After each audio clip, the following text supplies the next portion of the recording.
and gentlemen, welcome into the Duval Dive. Of course, I am Kyle Nash, the student of the game. And I'm Travis Holmes with BigCatCountry.com. And you're listening to this thing on the Believe Podcast Network. Friends, the only thing that gets me more excited than you Duval Divers already in the comments wiling out and getting conversations going is me having the opportunity to introduce our newest guest, our latest guest in the pantheon of card carrying member of the Duval Develop, by the way, folks. Make sure that he's not like me who's sneaking in here just to talk ball. It's a thing. JP Acosta in the building, CBS Sports, the Moving the Pile podcast, alum to the SB Nation, Big Cat Country. See, I had to force the bell in there, JP. I warned you that would happen. But yeah, thanks for coming in, man. Honor, joy, and privilege to have you. Thank you guys for having me. I told you guys before the show, I don't really get a lot of chances to talk strictly like Jaguars football, Jaguars content, and I'm excited every time. So I saw this come up. I saw Travis DM me, and I'm like, absolutely. This is going to be a thing that's happening. So, well, let's get into it.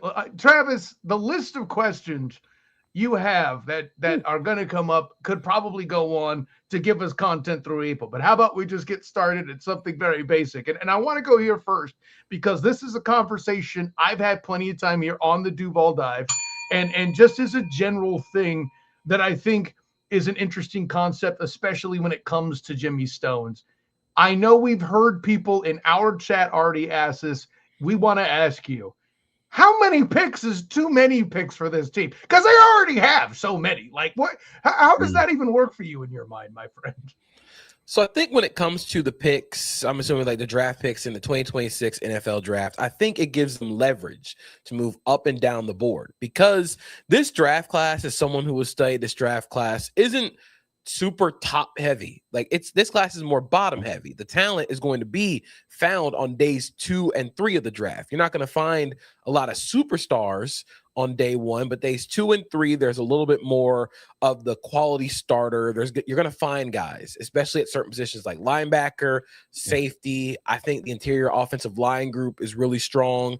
So I think by having a lot of picks on days 2 and 3, you give yourself the opportunity to move up and down the board. Or if you really want to, you can punt those picks and go into 2027 where there's going to be a lot bigger and a lot better of talent in 2027 and just say, you know what, we only have to pick this year. So I think it gives them a lot of leverage. I'm not going to sit here and say like they're going to make every pick because I think adding all these guys just, especially with their cap situation, I don't think they're going to make all those picks, but I do think they're going to move up and down the board. And if they really want to, they can go into 2027 saying, hey, we have a whole bunch of picks and it's now our turn to start moving up.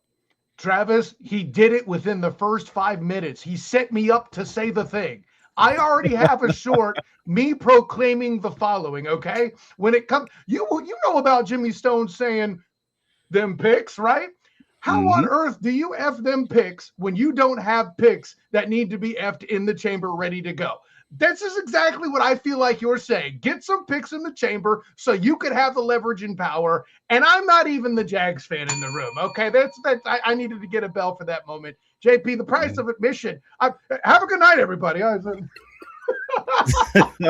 No, I say all that to say I feel vindicated to hear you make that statement. Go ahead, Travis. I mean, out of the gate, and he's not wrong, but this is where it's weird for me because it's like, all right, so I just last week on BigCatCountry.com went through and kind of did our regrade of the 2025 draft class. Not because I wanted to, but because I felt like you kind of have to, even if it's going to be a rolling grade, it's going to change as the years go on. But out of that, I mean, this is a weird part about this. This draft class, 2027, to be clear, has 3 7th-round draft picks, right? Out of the 11 picks, we have 3 7th-round draft picks and a 6th-round draft pick out of those 11 picks. So, like, that's obviously going to make it a little bit difficult for some of those guys to make this team. I get that part of the equation, but also on the grading side of this past 2025 draft class, I'm like, this team just had a draft class where their best picks, arguably, as far as production on the field, were those 7th round picks. Like those 7th round and the 6th round pick, like the last 3 picks for the Jacksonville Jaguars in 2025 probably had the most actual on-field production. Like LaQuint Allen, Pro Football Writers of America, all rookie team member Jonah Maheim, and safety Ray Lane. Like those were objectively the most productive members of this class. No, so I don't know if we're in a key position to be like these guys who are 7th round guys and 6th rounds guys truly can't make this team when they literally just showed you that's not the case this past draft class. That makes sense. Like that's why I'm split. Yeah, and I think especially with where James Gladstone, Liam Cohen, and where this Jaguars drafting process has started to come from, we saw it a lot last year. They made a lot of hay by going to the Senior Bowl and picking all the underrated Senior Bowl prospects. Like all of their, I believe almost all of their day 3 picks were Senior Bowl prospects. And even if you want to include Wyatt Milam, Caleb Bransall, were both in Mobile last year, it feels like with those late round grades, those late round picks, I think that they're going to try and take some of those guys. But I also think they're right now they have about $3 million in effective cap space.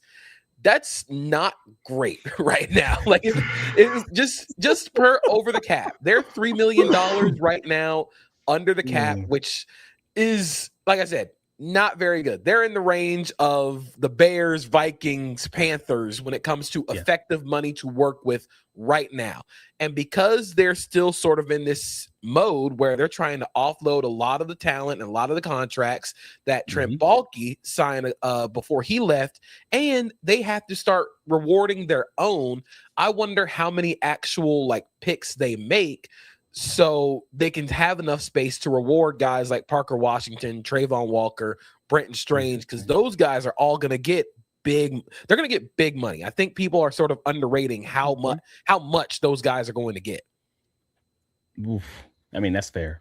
That's the fair point in the conversation, but also that you also do know like they're going to then open up some space in one of those extensions, at least with the Trayvon Walker extension, which I have to expect is going to likely be the first one to be done. So then that buys them another $11 million, which basically pays for the draft class by itself. So then you're in a spot where you are okay. It's not a great position to be in, and by no means what Trent Baalke did with the previous contracts, and now them simply still going through that. What I believe it was $53 million in dead cap that they currently have right now. Last time I checked, it's not great. There's no way to pretend that that's a good situation. It's just not. But Travis, would you say that that's the bulky of their offseason issues? Oh, Jesus, yes, that's the I told you it was going to say silly stuff, JP. It was going to happen. Of the issues. So maybe you might want to have some of those cheap labor that you can get in those late rounds of the draft while you're still clearing out other guys or the veteran depth on the roster as far as that piece is concerned. It's a yin and yang. I don't really have a good landing point on that. It's just interesting to have so many draft picks right now.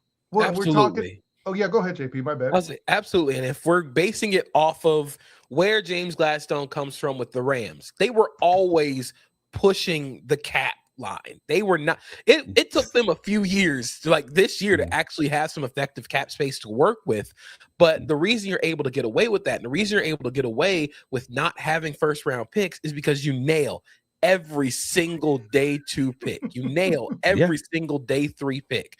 And I think they're on their way to doing that. So I think they find themselves where like, we're fine with not having that first round pick right now. But again, like we said, like they have the ability to, if a guy starts to fall on day 2, or even if a guy starts to fall late day 1, they could trade back in. And I'm not going to sit here and say that they're not going to be aggressive, because that's the one thing that we've known and we have tangible proof of the Jaguars front office doing. They are not afraid to be aggressive and make the move for the guy that they want. Well, and you mentioned that, something here that Travis has in our notes that we got to talk about, right? Jimmy Stones. James Gladstone is Jimmy Stones on this podcast, JP. And I have to tell you for a fact, he got that name. I stole it from the Barking Browns podcast, who were talking to me about the Travis Hunter trade. They gave me that nickname. So Jimmy Stone's here on this podcast. We're referring to James Gladstone. In case you didn't know, I'm sure you could have figured it out, but nonetheless, as much as he talks about bold takes and intangibly rich and all of this stuff, what would you consider a bold move for Stones to make in this draft? I think it would be trading into the first round. And I'm not going to sit here and say that they can't, because again, they have 3 third-round picks. They have number 56 in the second round.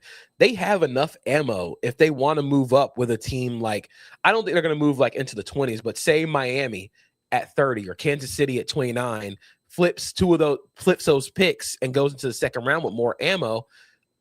I could see the Jaguars getting aggressive for, say, like, I'm not going to sit here and say like it's the perfect fit, but a guy like Peter Woods potentially falling to 29 or 30, I could see the Jaguars getting aggressive. I think that's like, if it's going to be a type of player that you really, and especially with Peter Woods specifically, because he fits the mold of every single defensive tackle that the Rams have picked in the last few years, with like Braden Fisk, Kobe Turner. They're all more like slender and more shorter arm, but they win with quickness.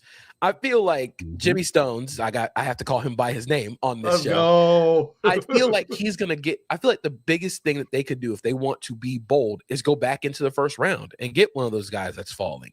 And maybe it's not Peter Woods. Maybe it's a guy like Caleb Banks, whose injuries might force him to fall down the board. Maybe it's maybe it's one of the falling edge rushers, or like, I don't think they're going to do anything for an offensive player, because their offense is sort of like all their talent is younger and they just revamped the offensive line. But if a falling defensive talent if they start to slide, I could see them starting to move up. I think that's interesting. Which, by the way, Pushing the Pile podcast, you appreciate O-line play. I dig that. Here's the thing, and this is me having a big enough ego to challenge you on something here, JP. I apologize in advance for my pretentiousness. But in my opinion, an O-line build is a 2-year process. I'm not saying you jump up into the first round and reach it, but you certainly have it on the list here to look at if you're trying to complete the build here in this year 2 of the Stone / Cohen / Baselli era, right? I think so, mainly because you don't know what that offensive line is going to look like in 2027. If you're drafting for offensive line, you're drafting for the inevitability that Ezra Cleveland might be gone after this year as a cap casualty. And if that's something that they do, Patrick McCarry is getting up there in age. He's a guy that they might want to move on from. Robert Hainsey might be a guy they want to move on from, unless if they believe in Jonah Monheim. And this is not saying that it's going to happen like book it or like putting in Sharpie. I'm saying in the potential world where in 2027 they're recycling that offensive line, they're trying to get younger. Yeah. I think if you're going to draft an offensive lineman, you're not drafting them for 2026. You're drafting for 2027. And I just feel like with this team being close, I'm not going to say close enough, but with the AFC still being relatively wide, Patrick Mahomes is not going to play at least for the first half of this season. The Ravens and the Bills are going through head coaching changes. There's no reason why the Jaguars, who won 9 straight games to finish the season, can't go and win the AFC this year. So if you're getting aggressive, I'm thinking you're getting aggressive for a guy that can go help you win right now, instead of a guy that you're going to draft and stash. And that's a good. I remember talking to James Jones leading into the Super Bowl where it was the Rams. Ironically, the Rams, right? I meant to throw it up here as a joke. You got Jimmy Stones in the building. We still have Go Rams every now and again appear in the comments. But leading up to that Super Bowl, as much as I just talked about the Rams, I asked James Jones about, why do you get the receiver? You're a receiver. Prove it to me. He's like, well, I can get a player that makes a difference right now by getting AJ Green, or I can start a process. Well, that process has already been started. So I kind of see what you're getting at there. It makes some sense from where I sit. Travis, what do you got? Well, I mean, this is a weird one for me, because I hate patting myself on the back, but I love it because, dislocate my shoulder. He used to play DB. Don't let him fool you. He may have a short memory in telling everybody this, but he does have a big ego. Go ahead, brother. Oh my gosh. No. So it's funny because his bold take, the first bold take you had was Peter Woods at 30. We said this on the week after the Jaguars lost to the Buffalo Bills. We talked, it was the first podcast. You can check it out. Anybody else listening on Duval Dive, YouTube, or on Believe Podcast Network. We asked what was the boldest move that the Jaguars could make in the 2026 season, and people called me crazy. They called me Crazy Joe at the time, and my response at the time was Peter Woods. Jaguars trade back up into maybe the 20s, 30s for that guy. And they were like, nah, that's never gonna happen. Blah blah blah. And I'm like, hey, you don't know. NFL scouts seem to be really split on him on whether he's going to be a top 15 guy at the time or a guy who like creeps into the early second round. And now we're living in that reality. So for me, I'm just like, maybe that feels like a very bold situation. And to continue the thought of potentially Peter Woods at 30 and trading like 56 and like 81 or something to go and get him. I think they really like Caleb Ransaw. Yeah. And Ransaw was supposed to be the guy for it instead of Andrew Wingard there if he didn't hurt his foot in the preseason. They also really like Ventrell Miller. If one of our colleagues, John Shipley at SI, wrote about how confident Liam Cohen talked about Ventrell Miller, and it sounds like a guy that's probably going to start next to Foye Oluokun in 2026. So if they think they're fine at safety, which is one of the big holes, and linebacker, which is the other big hole, I mean, there's no reason why you can't get aggressive. And then Bruce Feldman of The Athletic recently put out a mock draft. I think it was earlier today. And there are parts of it that were a little wild. But the thing that piqued my interest was the Jaguars trading up to 30 to draft Peter Woods. He wrote that, I think, today. And I was like, like, I never really thought about the potential of them trading back up. But again, they want to be aggressive. If this is something that we've known and Jimmy Stones has said before, they want to go and push. Like when they drafted Travis Hunter, they said they wanted to push the paradigm. They want to change the paradigm. They want to be aggressive.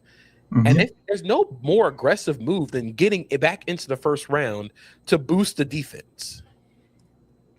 I can give you one more, maybe slightly more aggressive trade than the Peter Woods one. And I thought about this one for a little bit because someone asked me early this morning. Just so you know, I've had a lot of stuff going on the side and family and everything else. So I've had a lot of time on my hands, let's just say, to think about all this Jacksonville Jaguars stuff.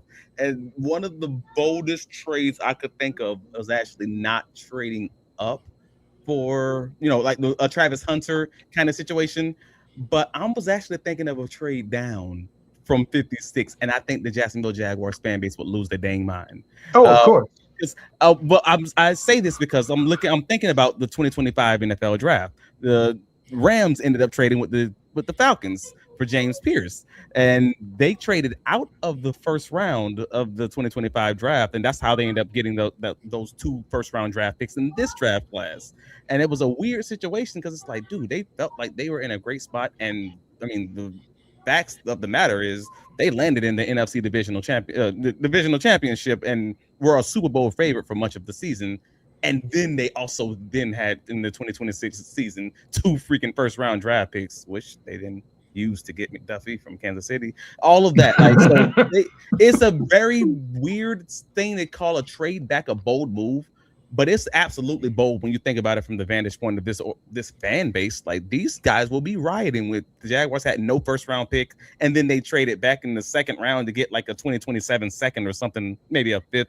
I just thought that was an interesting way because we've just seen it happen with the team that everybody keeps calling the Jaguars, LA East. When it comes to trading back, and I don't want to do this with 2027 draft class because we do it every year. It's like, hey, just put the picks in next year. Next year's gonna be better.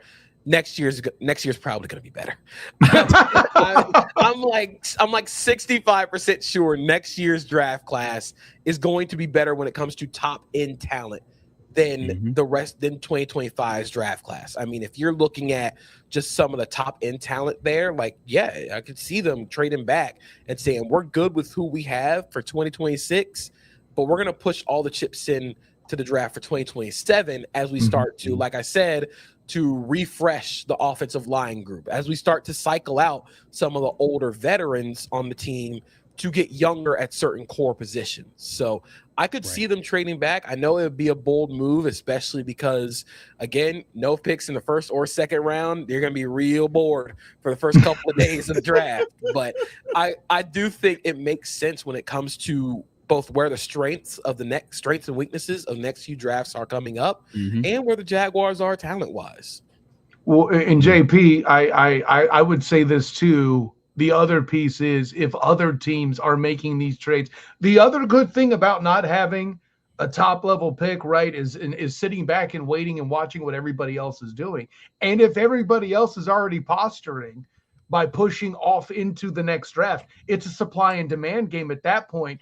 Using picks, trading back to use picks that you could then turn into more 27 picks is something else that you have. Get more in the chamber so you can move more to next year and then continue to be bold when you're ready to be bold in the way that people call it bold rather than sitting back. There's a fine line between bold and contrarian, sure. That's I fair. mean, like I'm not saying I disagree if with you're you. in Jacksonville, that would be considered bold. And maybe that's different. I think it would be bold. It's not and bold in contrarian. Philadelphia. You know what I mean? Like, it's not bold in Philadelphia because they're used to it. But if you're in Jacksonville and all you've seen is James Shaq Harris and Dave Caldwell and Trent Baalke, and then you see something like that, then you're probably considering that seriously bold. Like, oh, you are sitting. Someone might even consider that sitting on your hands for the season and just saying we're fine with what we have. And that's also there's a take to it. Like there's an argument to be made on both sides of that, but I consider it bold because that's ballsy. You better win because if you it is bold to just how I said, like, they might be. I think they're confident in Caleb Branshaw and Ventrell Miller. Yeah. I don't want them to be complacent after. I said immediately after the Bills lost, the worst thing you can say is we'll be back next year. Because we have seen teams that think that they're going to be back next year and they're not back next year. We've seen Jaguars teams that have thought they were going to be back next year and then they weren't back next year. So I don't want them to sit on their hands, but I also like being bold for trading up for the sake of trading up to go get a guy. Like, I think there's got to be reason behind that. And I think there will be. But it just comes down to the philosophy that you want when it comes to short and long-term planning. Where do you think the Jaguars are going to be both in 2026? Are you confident in their core for right now? Or do you think that you need to add a player to get over the hump? I can definitely see both sides of it, but that's really the question I think that they're asking right now. There's a whole buzz in the comments that I want to bring in here too. Listen, it's one thing when Travis talks about safety, because he's a DB, that's his house. And listen, I like dudes that hit. My team's GM is a safety. It's a whole thing. But it's in the comments here. And, of course, friend of the show, Mike Patton of Touring the AFC South. By the way, I got to do another bell for you shouting out my former editor, John Shipley, JP. So thank you for that. But safety prospects, what are you looking at for the Jaguars in particular here? Obviously, with Dewey being a Cardinal and a lot of other things, Ransaw coming along. What do you think's going on with that position here in the comments? Throw yourself into this fire that's taking place here amongst the divers. So I wrote a story earlier this week about some of my favorite players in this draft class. And one of them was Arizona safety Traden Stukes. That is a guy I'm continuing to mock for the Jaguars. If he's there, he has nickel and safety versatility, which I think the Jaguars will like because although we really do love Jordan Lewis, and I think Jordan Lewis was fantastic for the Jaguars this season, he is coming up on the wrong side of 30 and also missed 5 games last season. Like there is significant injury risk with him. So I do think a guy like Traden Stukes has some of the best ball skills in this draft class at safety. There was a play that he has against Arizona State where they're running like a deep over route and Stukes covers the field and jumps over the Arizona State receiver to intercept the ball. And then there's another one. I actually clipped it on Twitter against BYU where he's at nickel and they're running a sail concept and the slot receiver's running an out route. And he gets under it and flips his hips and intercepts the ball. It's really good work. And he also at the combine ran a 4.33 and jumped 38 inches in the vert. Like, he is a legitimate, very good athlete. His story is really cool. He was a walk-on at Arizona. tore his ACL in 2024. That is the injury concern, but he went from walk-on to third-team All-American by the time he left Arizona. He's one of my favorite guys in this class. I think they need range. So another guy, his teammate Arizona, Genesis Smith, is a guy that I think would fit for the Jaguars. The biggest issue for me is his tackling is not great. Missed tackles. A lot of tackles. And I don't think Anthony Campanelli would like the fact that he misses a lot of tackles. But hypothetically, you're thinking Ransaw, Antonio Johnson, they tackle well enough to just let him do what he does best, which is be a center field safety. And then another guy. Let me ask you this. Let me ask you this on the Genesis Smith, on the Genesis one, because we had this conversation on the previous pod. And I think it was the mock draft podcast with Jamal St. Cyr.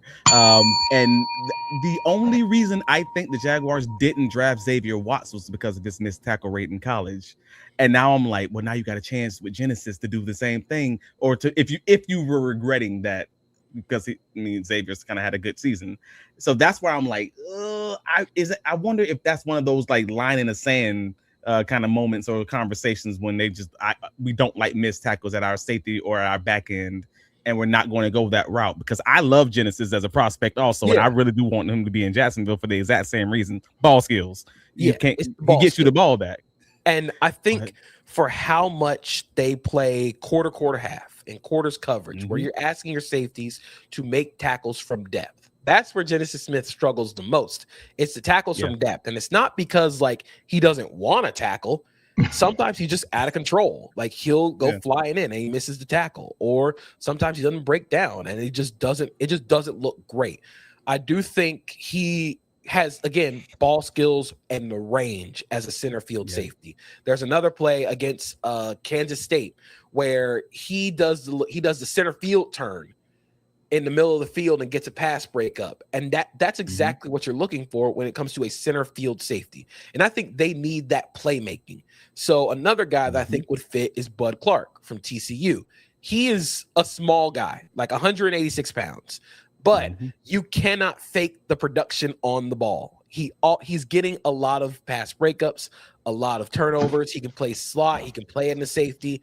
I'm thinking for this Jaguars team, they want the versatility at safety, because think about all of the guys that they have in that secondary. Caleb Ransaw was a nickel and safety in college. Obviously, Travis Hunter is Travis Hunter. Jarian Jones can play slot or outside. But because Travis is rotating between receiver and corner, of course, majority corner, but on those snaps where he's off the field, you want guys that you can wear multiple hats on the defense, because you don't want to sub in a corner and they're being like, oh, that guy's in, throw at him the entire game while Travis Hunter is out. Tyson Campbell. Oh, wow. When they sub Travis Hunter out, it's like, oh, okay, don't throw, go ahead and throw at him because he's the new guy coming in. So that's why when you put Jarian Jones on the field, he's able to play outside or inside. So I think that versatility is going to be something that they want. But if we're talking about safety prospects, I love Traden Stukes. Jeez. So it's funny because you just leaned into one of my prime questions that I had for you on this one, because we still got to talk prospects in the NFL draft, but then you just talked about Travis Hunter for a second, and I really got to get your opinion of a Jacksonville Jaguars podcast. Of course we have to talk about Travis Hunter. Duh. All right. So you had the comments that came out of, the NFL owners meeting with all the different interviews with, both James Gladstone and Liam Cohen. But with Liam Cohen, he stated at the NFL, owners meeting in Phoenix, it's an unspoken understanding that there are some depth things going on at cornerback, that Travis Hunter can come in and help us out. The focus more so has been, how you feeling today. We have not really dove into the specifics on scheduling and his role as far as the offseason is concerned. And then later in a different part of the conversation, he stated that I think we're going to blend his offseason schedule with him a little bit better than we did last year, which was more focusing on day by day on one side of the ball, like as they did in season, where it was more back and forth throughout the day, and it may be a little bit more where they're trending. Now, I wanted to pair both of those comments together, and this is where I'm like, all right, cool. We already knew that the reports originally came out that the Jaguars were going to have him focusing more on defense, which that kind of indicated because there are some quote unquote depth things going on at cornerback. But this all brings me back to that one core question. What the heck is the plan with Travis Hunter when there are no roster limitations at receiver, or there are no like cornerback considerations to be had? Like, what's the real everything is perfect, quote unquote, plan with Travis Hunter? Like, what's your take on that? So I think in a perfect world, and like everything, the roster is perfectly fine. They have depth everywhere. I think they truly want to play Travis Hunter 50-50, like 50% on offense, 50% on defense. I think they really want to do that. Me personally, I graded Travis Hunter last year as a better corner than receiver. I thought he could play both, but he is an all-pro corner, Pro Bowl receiver. I think that's sort of how I saw him. And given the depth issues that they had in 2025, especially at corner, and I also think the limited snaps we saw at Travis Hunter at corner was really good. Like, he was really good at corner. They just needed him at receiver more because everybody kept dropping the ball. But you don't give Jacoby Myers the extension. You're going to give Parker Washington an extension. Brian Thomas Jr. is staying in Jacksonville. He is going to be a Jaguar until I think he's going to be a Jaguar until the end of his rookie deal. So you have depth on offense at receiver. You can throw in Travis Hunter like a little bit. Like, if I were asking which position group are you more confident in moving into 2026, receiver or corner, I feel like the most common answer will be receiver. So yeah, we're going to play Travis Hunter at the spot where you need him the most, where you're not as confident in, because it's easier to sprinkle a guy in for like 12 snaps at receiver and tell him, hey, just go run this route. It's hard. And Travis, you know, as a DB, it's hard to tell somebody coming in with only 12 snaps and limited practice time. Yeah, go go play quarters and man match on this scissors concept. It's hard to do that just coming in hot. So I think the perfect world for them is Travis Hunter's playing 50-50, but in 2026, he's going to be more of a corner. You coming in cold like that, God help you if you're across from Nico Collins or something like that. No, I get it. I did that just to make you squirm, Travis. My bad. By the way, Will Crick in the comments, Daniel Kilkenny gives me what I think is the best compliment we've had in a while from here. This show and Mia's show chats are the most engaged and have interchat conversations. Shouts to you, Duval Divers. Okay, there you go. When you're evoking the name of, by the way, friend of the show, T. Wiggs and Marcus Ogden and the great Mia O'Brien. Come on now. Anyways, so thanks for that. There was another comment I wanted to get in here and I lost it. But Social Alki was the one that mentioned Jarian Jones there, and you hit that point very nicely, JP. But here's another prospect that Social Alki brings in here, Kamari Ramsey. Any thoughts on that prospect there? So I think Kamari Ramsey is more of a safety at the NFL than nickel. They had to play him at nickel this year just because of depth issues, but his 2024 tape at safety is a lot better than his 2025 at nickel. I think he plays with urgency from the safety spot. He plays really well tackling coming from depth. I do sort of think the ball skills are sort of like hit or miss. I don't think they're going to ask him to match with receivers in the slot or tight ends in the slot, which is why I think he struggled in 2025 at nickel.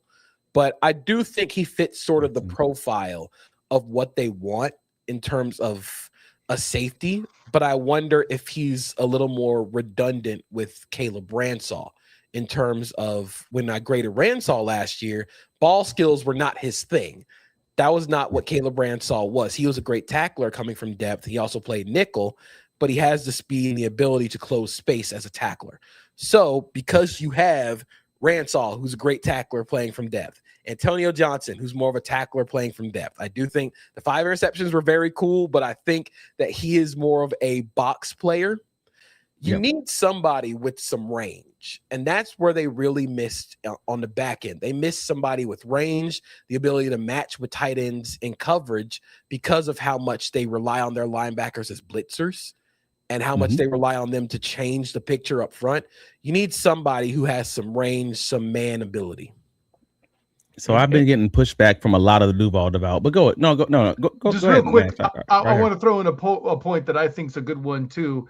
all this stuff we're talking about, where you going to put Travis Hunter, this, that. When they get to the postseason, I said when, not if, gentlemen. When they get to the postseason, in the playoffs, I don't think Hunter will leave the field much. That's right. He's going to go full Colorado buff and play 80% both sides. Well, no, but seriously, you play to win the game. I'm going full Herm Edwards on that, and I get that 100%. Yeah. I just want to point that out. Well, no, but this has been the pushback, then the back and forth that the fan base and the Duval about in our chats have frequently been.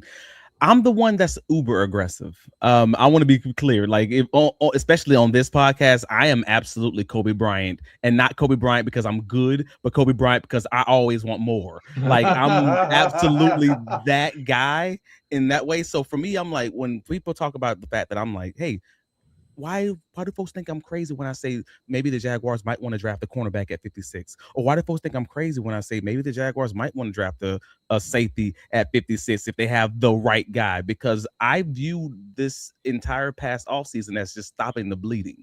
The 2025 offseason. It was stopping the bleeding. It was grabbing a Patrick McCarry to make sure that they just have a guy who they feel like is dependable. Maybe not we're not talking about raising the ceiling. We're talking about just making sure that we have no individual position group that is actively bleeding, and we feel content that we can kind of do whatever we want to do, and we can maneuver in the draft and the next free agency and whatever. That's often where I've been, but it does mean that this offseason, they now have the freedom to kind of say, all right, cool. Now that we have the floor set, the floor stabilized with Eric Murray on the back end, and now we even have Antonio Johnson. The floor is set, even whatever we're going to get from Caleb Ransall. Now this is the time I'm like, all right, cool. Y'all, you guys, the whole Joker Batman movie, and he throws the knife in the middle. Hey, I have an open position on my team, but 2 spots. Well, here's the knife. Y'all fight over it. Like I feel like that's it. Tryout. Yeah, and I think that's a great point when it comes to the cornerback spot, because again, Travis Hunter is going to be a multi-way player. He's going to be off the field. So I do think, especially again, Jordan Lewis, again, fun player, very good player. He did miss 5 games last year, and he's coming off of surgery now. Yeah, and I think there is a very valid conversation to have, whether it's him versus Jarian at nickel. Who do you play at nickel? Do you play Jarian Jones? Because I think Jarian Jones was better at nickel than he is outside. So if you're thinking like you might have something good with Jarian Jones at nickel, I wouldn't be surprised if they drafted another outside corner. I think in a perfect world, they love San Diego State's Chris Johnson, but he's not going to be there at 56 anymore. Now, see, Travis is going to be insatiable now that you said that, JP. Just the cat's out of the bag. Next month. Well, JP agrees with me about Chris. Listen, I'm glad you're here, but you just made my life really difficult. I'm going to let you know. He's going to be gone by 56, but in a perfect world, he's there, and that's the Jaguars pick, because there's probably not a more intangibly rich corner than Chris Johnson, who my favorite thing about him is elite special teamer. Elite gunner on special teams, and that's going to get you playing early and playing often. And that's something that, again, if we're looking at examples for Jacksonville Jaguars draft picks under Jimmy Stones, LaQuint Allen, great special teamer, gonna do the dirty work. They want those guys, especially if you're not playing often on the primary side of the ball that you're listed at. So I think they're going to look for guys with that special teams, that versatility, but I do understand, like, you're trying to build a super team. Try and build at the core positions as much as possible, because again, with Travis Hunter sort of being the versatile player, the versatile piece, just keep adding to the cornerback room and see whoever wins it wins. That Travis Hunter is truly the Swiss Army knife that is a GM's dream. And I didn't say a coach's dream, and he might also be that, to be clear. But I do think he is the guy, and as he's been used so far, to just make sure that this roster has no holes. Like, so you would never have the weakness here. Yeah, well, like if you got a hole in your boat, Travis Hunter. That's well, and that's the thing. That's the GM dream part. Like, of course, he's a coach's dream. All he does is fish and think football and take care of his kid at home. I mean, like, that's a coach's dream. Yeah. Randy Moss. That's basically. I feel like that's young Randy Moss, because that's all Randy did. Hey, it's football and fish. Cool. As long as you play like that, hey, man, you do whatever you need to do. He talks a lot less trash than Randy Moss. I'll say that. Give him time. I'll say for now. For now. Yeah. We just haven't seen enough. Give him time. We haven't Fair seen enough. enough of him over a full 17 game span. Give him time. Right. Fair enough. Yeah, Fair enough. let him hit that second contract. We'll figure it out if he's still not talking trash. After you get paid that first time, a dual way player getting paid. I can't imagine what that contract's gonna be obscene. If he plays even reasonably well, Jesus, that's gonna be up there. One problem at a time, champion. Yeah. I know. It's Deciding gonna be whether to crazy. pay him receiver money or corner money is going to be like the new like Jimmy Graham conversation. It might be cheaper to actually franchise tag him because then otherwise you're paying for both. Just saying. You just got to figure it out. It's gonna come down to snaps. It's because remember the franchise tag is how many snaps that goes into that equation. So that will just be it's gonna be real interesting. That last season when they're like, "Nah, we're gonna pay you more at cornerback this final season before it's time to potentially franchise tag him." Like I can see that getting real ugly. Hopefully it doesn't, but I can see how it could get ugly. Yeah, PT says tight end is important for Cohen. Yeah. I mean, I think that's pretty accurate. Like, hey, did you have any thoughts? Because I wonder, because they've had so much interest in this edge market, and the Jacksonville Jaguars have never had a great rotation of 3 edges. Since the what was it, the Arden Key year, basically 2022. So like we were looking at this past Monday, we had a mock draft Monday, and I was looking to try to see about getting Trey Moore out of Texas because I know he's kind of that tweener.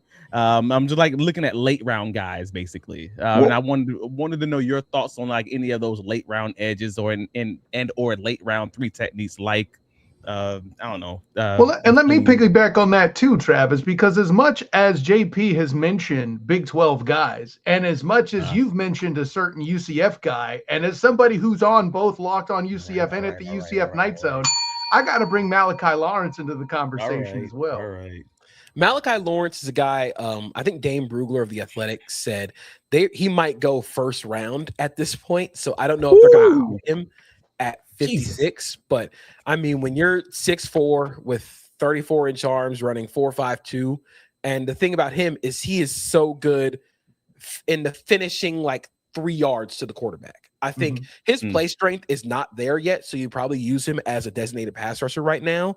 But he's a lot like, and I say this like as in a good way, the Steelers pass rushers, if they're good at finishing pressures. They can finish pressures and turn them into sacks. They don't get a lot of pressures, but they get a lot of sacks. That's because they're always, if you get to the corner, they're flattening and they're getting to the quarterback. And I think Malachi Lawrence does that well.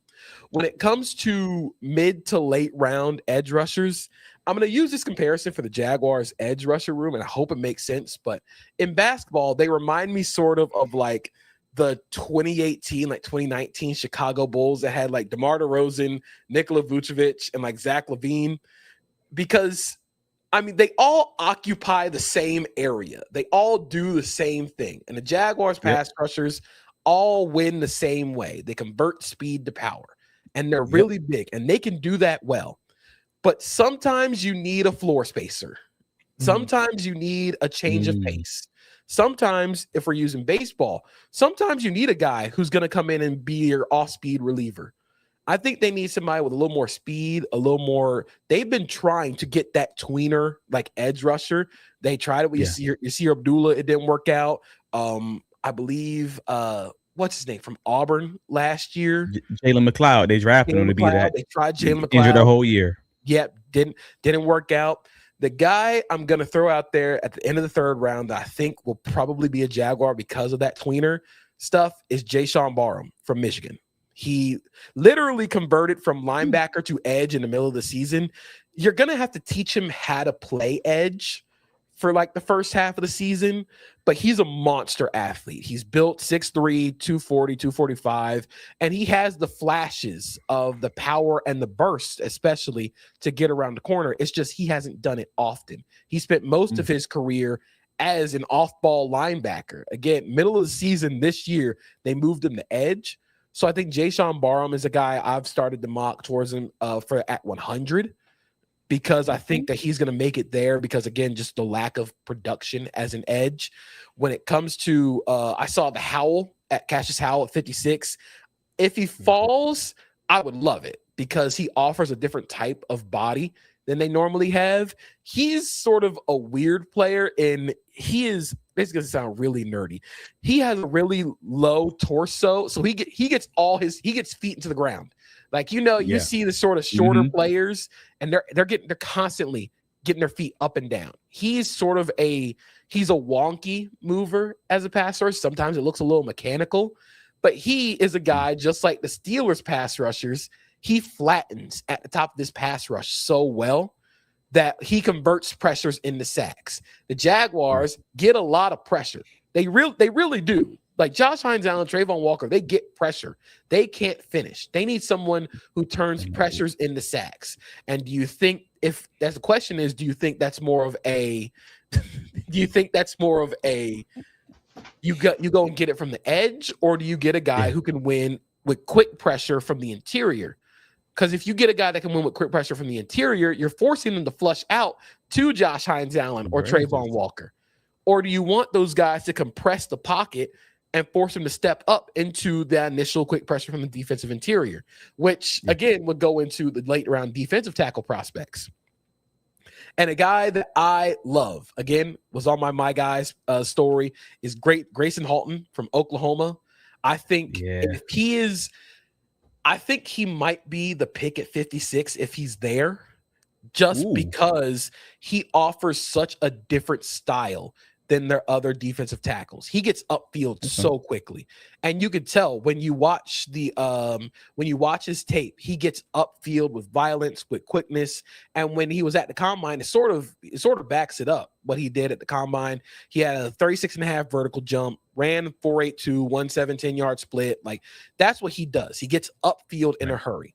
And if you want him to, he can be a 3-down player in time, but you can have him be a designated pass rusher. I think another guy like that is Zane Durant from Penn State. He's a little bit more one-dimensional, and I think he's like barely, like, I have to go check what he weighed in at the combine, but I don't know if he played. He's listed at 290. I don't think he played at 290 at Penn State. I think he was closer to 280 than 290, but he's super ripped. He wins with speed, but again, he's really small. Like, he's more of a positional outlier. Right. And then the last guy who I think is more of a late round guy that's sort of in that same mold is Caleb Proctor from Southeast Louisiana. Yes, we're getting way Let's go. If you're looking for the undersized pass rushers, that's sort of our developmental guys, Caleb Proctor is gonna be your guy.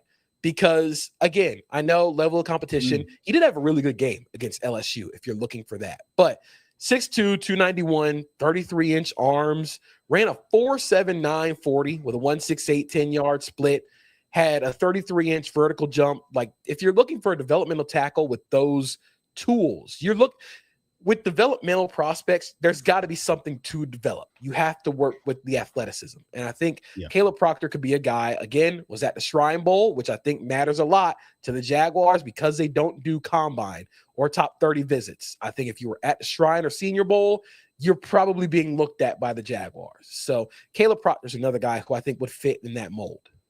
And for clarity, I want to point this out too. It's not like they watched the Shrine Bowl or the Senior Bowl game or any of that and looked at the game and said, no. For those that don't know, the all-star games such as they are, it's more about how they act in practice. And it's the full week leading up to the game. Hell, the good scouts, air quotes, leave when they play the game. They're there throughout the week analyzing. For those that don't know, okay? I wanted to be smart and say stuff like that. Like the JP Acostas and the Emory Hunts. I had to drop my dude Emory in there, dude. My bad. But they're there for practice. Sure, they'll watch the game, but practice and all that is where you guys are paying the most attention. I know that's what I did when I was at the Hula Bowl a while back. So, yeah, there you go. Man, I wish I had a stop the count meme right now, because as soon as he said Caleb, I was like, oh, that's it. The podcast over. Y'all can go home now. Like, that's been my guy, because I love the small school prospects, and I think everybody kind of also loves an underdog story just in general. Like, when you say there's a small school guy who's shown you that they have the traits, but all you need to see is whether or not that jump in production to the NFL level is going to kind of materialize. I think we all kind of love those options on a few different levels, and I think he's probably one of the last guys on that out of those 3 technique options that truly might be able to give you some like real production in this 2026 season. So I'm all on board with that if they can make that happen. But I also know that there's going to be like 18,000 teams that also want the exact same thing after the Philadelphia Eagles after multiple years has shown you they can hit you with waves. And now the Seahawks doing the same thing. I think every team is kind of just looking for this, and you're just hoping that you're the one to get that lottery ticket, basically. Yeah, and I think I actually did again write a story about how defensive tackle play is going to become a lot more important in the NFL because you see how the Seahawks have won, you see how the Eagles have won. They have hockey lines of defensive line play. Yes. They can rotate guys in.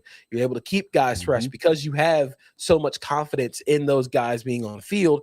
In addition, with as many teams playing light boxes as they do, light boxes, I'm talking about 6 or less players in the box. Everybody wants to defend the run out of light boxes. It feels like that Ronnie Coleman quote, everybody want to be a bodybuilder. Everybody wants to play the run in light boxes. Nobody wants to invest in defensive tackles that let you play that way. The reason why the Seahawks were able to be the best run defense of the last, like outside the Jaguars this season, if the reason the Seahawks were one of the best run defenses we've ever seen is because they had Byron Murphy and Leonard Williams and Jaron Reed all able to not only hold up double teams, but make plays off of those double teams and allow for guys like Nick Emanwori to come into the box late to make tackles, allow for their safeties to get involved in the run fit late. Because if you don't have defensive tackles that can do that, then your 330-pound guard is coming up to hit my 230-pound Nick Emanwori, who is a very good player, but it's physics. Like, you're not going to beat a 330-pound guard at his game. So if you don't have defensive tackles that can do that, then you're sort of like, that's where I want the Jaguars to keep investing, keep making this defensive line really good, because then you're able to keep those guys fresh. And we saw this season with Danny Strigow, BJ Green, they want to rotate their defensive linemen to keep Trayvon Walker and Josh Hines Allen fresh. So now, like, go ahead and do it with your defensive tackles. Go invest in that. So I got you made the argument against what I've been hearing a lot from our fan base, which is draft 2 guys, bring 2 guys in, and then you can trade Eric Armstead. But what I would then be hearing from this is, no, you need to keep Eric Armstead and just give you other guys to rotate and let that contract kind of run its course. And then you just allow those rookies to kind of mature in the defense and keep it moving from there. If I'm manage hearing you correctly. Well, I think with Eric Armstead, it's weird. It's really weird with Eric Armstead. I think they can save money by post June 1st cutting him.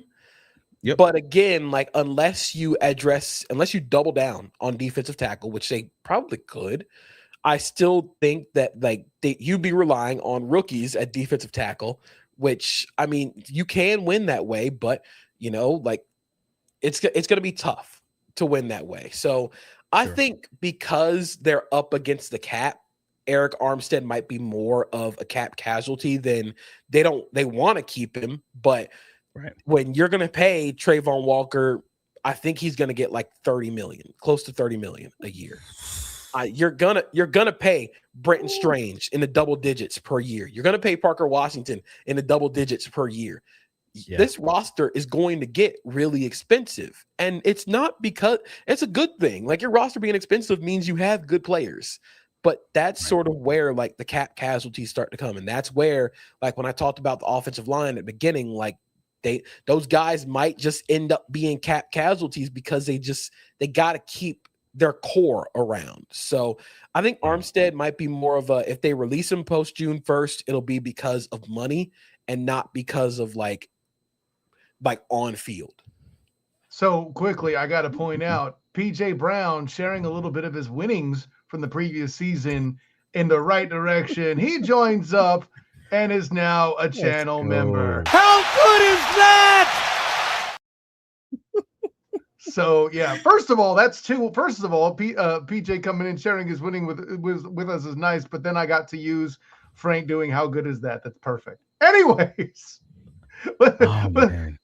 we're getting late in the show, Travis. I don't know if you have any more questions you want to drop on JP before we wrap up here. I can do this for 3 hours, brother. I'm not even going to pretend. Like, you're no, going full Captain America on this. I can do this all we day. are well, like I already told JP, like the fact that we were able to get him on and to have this conversation because he's the first time guest of the podcast. So right. So I got all the questions. I want to know his thoughts on everything Jacksonville Jaguar related. But now I'm gonna let him go. I'm sorry. I did see about the tight ends in this draft class, and it got me interested because I have seen like the Jaguars and tight ends mocked a lot, and I do think they are going to address the tight end spot in this draft class. Okay. It's not going to be early. I don't think it's going to be with those first 4 picks. I do think it's going to be a day 3 because this tight end class, where it being it's more bottom heavy. After Kenyon Sadiq, who's going to go first round, there's a whole lot of people who might be tight end too. You ask 10 different draft analysts or scouts, they'll give you like 10 different answers for who's tight end too. So that means you're going to get guys later in the draft. So the first guy I'm thinking of, he's probably going to be more of a day 2 guy, but I'm just plugging him because he's one of my favorite players in this class, is Oscar Delp from Georgia. Former number 1 overall tight end recruit coming out of high school. He has dealt with injuries and being in Mike Bobo offense at Georgia, where if you watch him play, he's open. He's constantly open. He just never gets the ball because his quarterback is sailing him or leading him into the middle. There were so many plays where he's open and the quarterback misses him. And in the next play, they have him in as a pass blocker because he's so good as a blocker. And I think he's one of the few players in this class that can handle the inline and like split out like receiver type stuff that tight ends do. He also ran a 4.48 at his pro day, which pro day numbers can be sort of inflated, but the straight line speed shows up on tape. Another guy who I think in the 4th round, Stanford Sam Roush, is a monster blocker right now. That's going to be what his thing is. He has a lot of drops though. He has drop issues. So you're really not going to try and throw the ball to him a lot. Eli Raridan from Notre Dame is also one of the better blockers in this draft class. Again, Notre Dame tight end. So like there's like a 75% chance that guy's just going to be a valuable player in the NFL. And then another guy I'm going to throw at you is Texas A&M's Nate Borkacher. He was at the Senior Bowl. I actually thought he was really impressive at the Senior Bowl. He had a great catch over Kyle Lewis in one of the competition days on day 2, where he goes up and like mosses Kyle Lewis, who the Pittsburgh linebacker who's supposed to be like the coverage guy. He sort of just he too littled him. But he has the potential to be a good receiver. But in Texas A&M's offense with Casey Concepcion, Mario Craver, all those receiver talents that they have, just didn't really get the ball a lot. And he also handled some inline blocking duties. So those are a few guys who I think if they're going to address tight end, I want them to get one of the few guys that can actually handle inline blocking and say like, hey, we can teach you how to go and run a route. Like blocking is so much more of you got to have some mass and you got to have some want to. See, this is proof that I am the inferior analyst / scout, because if I bring up Gillenborg here out of Wyoming, I don't know if I'll get the answer that I'm right. I think John Michael Gillenborg is he's a fascinating prospect. He's one of my friends, Corey Kennan. He's one of his favorite prospects in this class. Great athlete. Like, just like he is a first off the bus kind of guy. And I think he tested that way. When you watch him play at Wyoming, I mean, he's 6'5", 250 and runs a 4.6 with a 35.5-inch vertical. Like he's a great athlete at the position. I do think he leaves a little bit to be asked for in the blocking department. But if you're looking for like, let's turn this passing game into a superpower, like with Strange doing a lot of the work in the yards after the catch department and John Michael Gillenborg stretching the field, you open up so much more of the middle of the field area for guys like Jacoby Myers, for Parker Washington. So I could definitely see it being sort of a day 3 like value add. And I'm weird because I again on this past Monday we just did our mock draft Mondays, and I'm like I I need to see a fullback presence. Like I love the fact that Brenton Strange can block as dominant as he can, but he's still not like a guy like, what is it, Riley Novakowski. I'm like, dude, I need someone who's gonna put his face in a dude's chest like Marshawn Lynch, but at fullback, and just like don't threaten me with a good fullback. Like, I am here for that, and all I need to see something like that, like a Greg Jones in Jacksonville, because again, LaQuint Allen, if you're hearing this, we're not disrespecting you. I love you. Travis at least sort of likes you. You were my favorite pick from last year. Can we for a pure fullback? Michigan's Max Bredesen.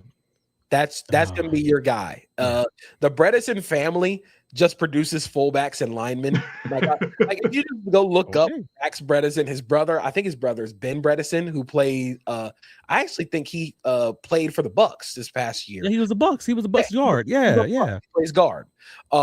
Max Bredesen, fullback. He finishes blocks. That if you're looking for a fullback, Max Bredesen is your guy. I think in terms of blocking at tight end, Will Kachmarek from Ohio State is the blocker of the two tight ends that they had. Max Clare is more the receiver. So if you're looking for like more like blocking, if you want something or someone that can sort of do what Johnny Munt did or what was supposed to do in Jacksonville, I think that's going to be where you're looking. I'm good. Fair enough. Yeah. We even touched on fullbacks. If this show got more complete, well, no, it doesn't. If it got more complete, it would involve some sort of signed, seal, and delivering with the devil, and I don't need that kind of trouble. So, with all that in mind, JP Acosta, CBS Sports, Moving the Pile podcast, and former alum of Big Cat Country, tell the world where you can be found, my friend. You can find me, CBS Sports. Our podcast is going to be on YouTube, Spotify, Apple Podcasts, wherever you get your podcasts. I'll be on CBS Sports Network talking about everything NFL Draft. You can find me whenever. I actually do have I'm actually doing a segment tomorrow at 3:30 Eastern on CBS Sports Network. So if you tune into that, I'll be talking about some of my guys we talked about on this podcast for the draft. And then you can find my work at cbssports.com. Wrote a story this past week about my guys. I have a couple of fun stories coming out this week, or another fun story coming out this week. And then next week, I have my first mock draft for CBS Sports coming out. So make sure to stay tuned. That all sounds fantastic. And no pressure, but I'm going to tell you, give Emery a Hunt a fist bump for me, okay? That's all I'm saying. Absolutely. That's my guy right there, too. But hey, listen. The only reason why he's ahead of you is because he wished me happy birthday last year. So I got to throw him his props. Anyways, I'll mark it down. I'm going to see if I can get closer. Travis T. Holmes, my personal champion. Tell the world where you could be found. I mean, you already know. I can be found on all the socials, Travis D. Holmes. If you want to talk Jacksonville Jaguars football, you want to talk, CFL, you want to talk anything remotely football related, we are here to have those conversations. Most importantly, cover, BigCatCountry.com is where we're going to have all the written work. Gus Logan, Simon SI, all the guys the crew. Like we're putting in some major work, and if you haven't seen it, stop. Go and favorite the website. You know what this is. Like, talk to guys on the ground. Like, if you're not doing it, I mean, again, we got a Big Cat Country alum on the show who works for CBS Sports. Do I have to tell you anything else? You got Jacksonville.com. Go read all their work. Over there. I still read all their work. I still read Big Cat Country to this day. That's what I'm talking about, man. So yeah, y'all already know. So BigCatCountry.com, Travis D. Holmes on all the socials. If you're listening to this on the podcast side, obviously, please rate and review us. It costs you nothing and helps us tremendously. And on the YouTube side, if you're listening to the stream, hey, man, click that like button. Click subscribe. And this thing's only monetizing and growing because you guys continue to engaging. And we appreciate you guys so much. Like you guys said, this is the most engaged chat of the Jaguar spaces. And that's because you guys actually come with some real stuff to talk about. Y'all not out here trolling. And we appreciate you very much, man. But that's all I gotta say. That's my soapbox done. Let me know where you can be found, bro. You talk about talking remotely anything football. Hey, there's some of us that do talk about the other leagues, the UFL, the Storm Surge podcast, covering the Orlando Storm, officially 1-0, undefeated as a franchise. That's just fun to say at this point because I can. Of course, make sure you check that out with my guy BP doing the thing And then, of course, my work covering UCF with the UCF Night Zone and the Locked On UCF podcast. Shouts to Mikey G for doing the thing. Check out the episode I was on just this morning, matter of fact, with spring practice starting up and talking to Scott Frost about that. And then, of course, my work covering the Orlando Magic as well. So for JP Acosta, who was everything we hoped for and more, my personal champion, Travis D. Holmes, you Duval divers going absolutely bananas in the comments. Thank you so much. This is Kyle Nash, the student of the game. Until next time, everyone, class dismissed.